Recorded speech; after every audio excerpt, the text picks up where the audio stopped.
YouTube channel अनंत यात्रा में आपका स्वागत है। आज 29 अप्रैल दिन गुरुवार, मॉर्निंग न्यूज़ ब्रीफ में आपका स्वागत है। वैक्सीनेशन के लिए 18 वर्ष से ज़्यादा उम्र के लोगों का रजिस्ट्रेशन शुरू। कोविशील्ड के दाम भी घटे, पर दवाओं और ऑक्सीजन को लेकर हाई कोर्ट्स की नाराजगी बरकरार है। कोरोना के बिगड़ते हालात के बीच कुछ अच्छी खबरें भी हैं। देश की 18 प्लस उम्र की आबादी के वैक्सीनेशन के लिए रजिस्ट्रेशन शुरू हो गया है। कोविशील्ड वैक्सीनेशन के दाम भी घटे हैं, लेकिन अस्पतालों में ऑक्सीजन, दवाइयों और बिस्तरों की किल्लत में कोई कमी नहीं है।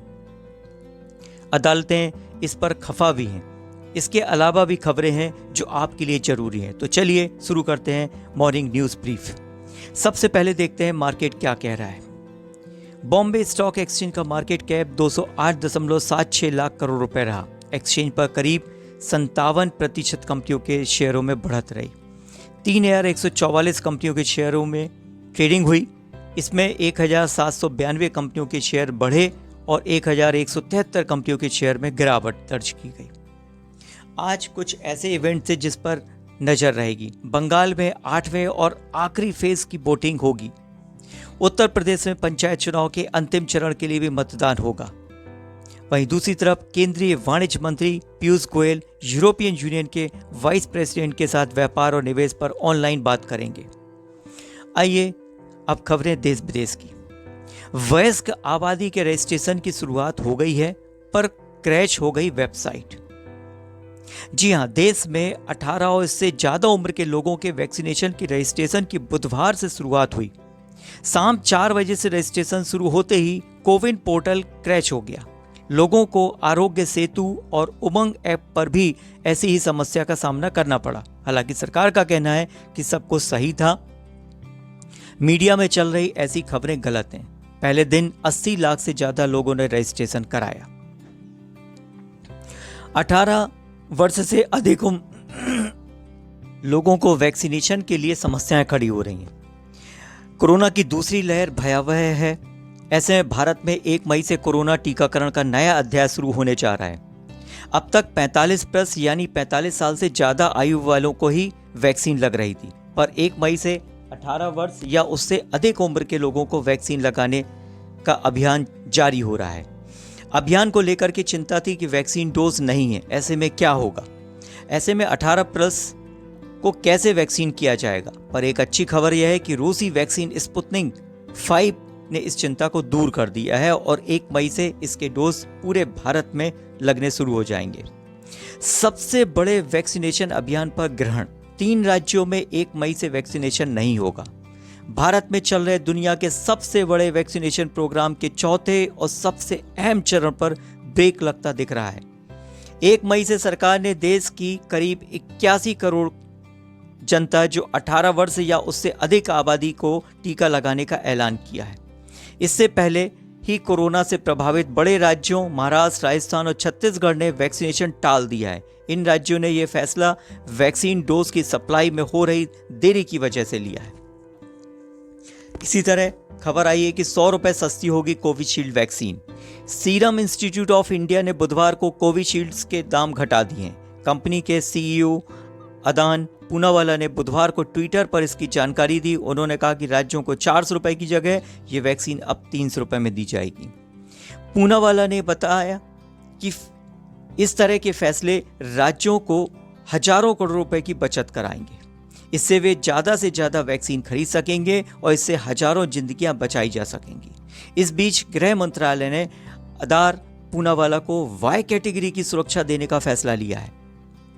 अच्छी खबर यह भी है कि केंद्र सरकार ने पीएम केयर फंड से 1 लाख पोर्टेबल ऑक्सीजन कंसंट्रेटर्स और 500 प्रेशर स्विंग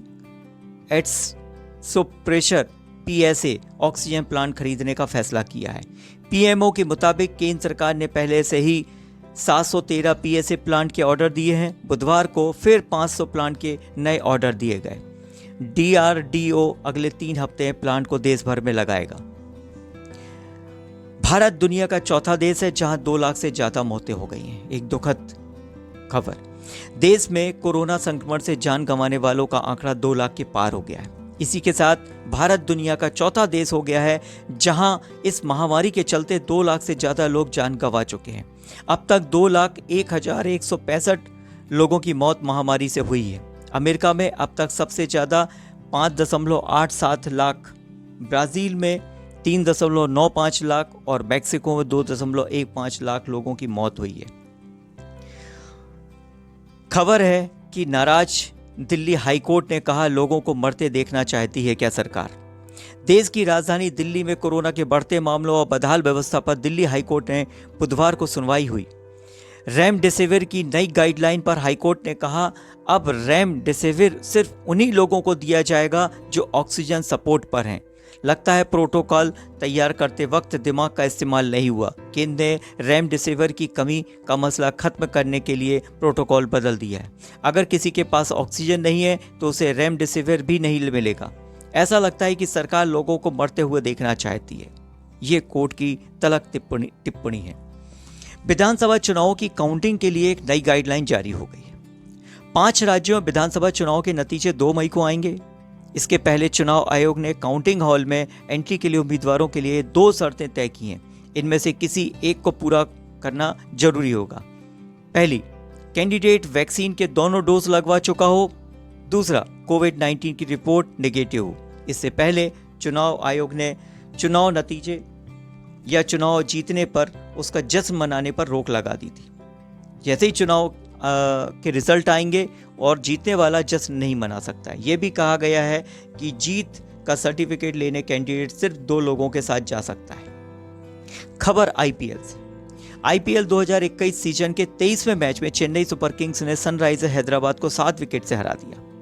सीएसके 6 मैच में लगातार 5वीं जीत के साथ पॉइंट्स टेबल में टॉप पर पहुंच गई है। वहीं एसआरएच की यह लीग में 5वीं हार है। वे पॉइंट टेबल पर सबसे नीचे हैं। चेन्नई ने हैदराबाद को पिछले 10 मुकाबले में 7वीं बार हराया है। हैदराबाद ने मनीष पांडे के 61 और वार्नर के 57 रनों की मदद से 3 विकेट पर 171 रन बनाए। चेन्नई ने 18.3 ओवर में 3 विकेट पर 173 रन बनाकर मैच जीत लिया। कोरोना हॉटस्पॉट दिल्ली में आईपीएल लीग का 8वां मैच। आईपीएल के 8वें मैच अब दिल्ली में होने हैं। पूरे 8 मैच, जहां पिछले 7 दिनों में रोजाना करीब 20 से 24 हजार कोरोना केस सामने आ रहे हैं। हालात ये हैं कि ऑक्सीजन की कमी, दवाओं और बेड की किल्लत के आगे केंद्र और राज्य दोनों सरकारें बेबस हो गई हैं। एक महीने में संक्रमितों के आंकड़े में 1180% की बढ़ोतरी रिकॉर्ड की गई है। ऐसे में यहाँ आईपीएल के मुकाबले का फैसला हैरानी भरा है। दिल्ली में सरकार के मामले अब उपराज्यपाल के पास होंगे। मार्च में संसद में government of national capital territory of Delhi संशोधन बिल 2021 पास किया था। ये एनसीटी बिल गृह मंत्रालय के नोटिफिकेशन के बाद 27 अप्रैल से प्रभावित हो गया। इस बिल के कानून बनाने के बाद अब उपराज्यपाल अनिल बैजल के पास दिल्ली की आम आदमी सरकार से ज्यादा शक्तियां होंगी। अब दिल्ली में सरकार के मायने उपराज्यपाल होंगे। किसी भी फैसले को लेने से पहले दिल्ली सरकार को उपराज्यपाल की राय लेना जरूरी होगा। आज की पॉजिटिव खबर।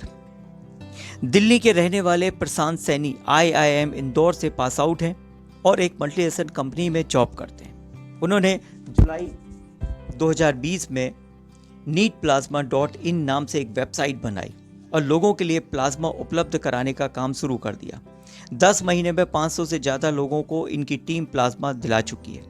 इसी तरह बिहार के आरा जिले के रहने वाले निरंजन पाठक कोरोना मरीजों को ऑक्सीजन और अस्पतालों में बेड दिलाने का काम कर रहे हैं।